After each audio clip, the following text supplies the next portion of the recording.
రాజానగరం నియోజకవర్గంలో నలుగురు ఎమ్మెల్యేలుగా ఉండేవారిని అన్నారు ఎమ్మెల్యే బత్తుల బలరామకృష్ణ. దోపిడీకి పాల్పడే నేతలు గతంలో రాజానగరంలో ఉండేవారని అన్నారు. ఇప్పుడు కూటమిలో ఉండి సేవ చేసే అవకాశం దక్కిందని బత్తుల అన్నారు. రాజకీయ లబ్ధి కోసం తన భార్యపై తప్పుడు ప్రచారాలు చేస్తున్నారని జక్కంపూడి రాజాపై మండిపడ్డారు. నాకు నమ్మకం ఉందో లేదో, ఉభయ గోదావరి జిల్లాల్లో ఉమ్మడి ఉభయ గోదావరి 2 జిల్లాలు వెళ్ళి అడిగితే ఏ మూలనున్నా సరే చెప్తారు దేవుడి మీద నమ్మకం ఉందో లేదో. ఆనాడు నేను ఎప్పుడో ఇప్పటికి 13 ఏళ్ల కిందట రాజకీయాలు అంటే ఏంటో తెలియదు. రాజకీయాల్లోకి వచ్చి 5 ఏళ్ళు అయింది.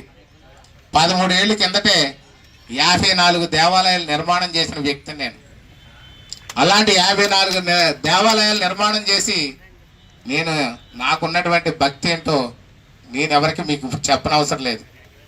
అలాగే మా అమ్మ క్రైస్తవ మతం తీసుకుందని చెప్పి ఆవిడ 3 రోజులు పేదర్లో పెట్టి ఇంటి దగ్గర అందరిని, మా యొక్క బంధుమిత్రులందరినీ కూడా కన్విన్స్ చేసి క్రైస్తవ సాంప్రదాయంలో ఆవిడకి అంత్యక్రియలు చేసి ఆవిడ పేరు మీద గాదరాల్లో చర్చి కట్టించాను. ఆ రోజు రాజకీయాల్లో లేను. అంటే ఏ మతానికి వ్యతిరేకం కాదు. నా మతాన్ని నేను ఫాలో అవుతాను. నా మతాన్ని నేను ప్రార్థిస్తాను.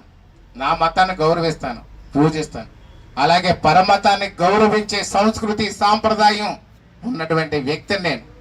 మతాల గురించి మనం మాట్లాడుకోవడం అవసరమా అని ఇంకొకసారి ప్రశ్నిస్తున్నాను.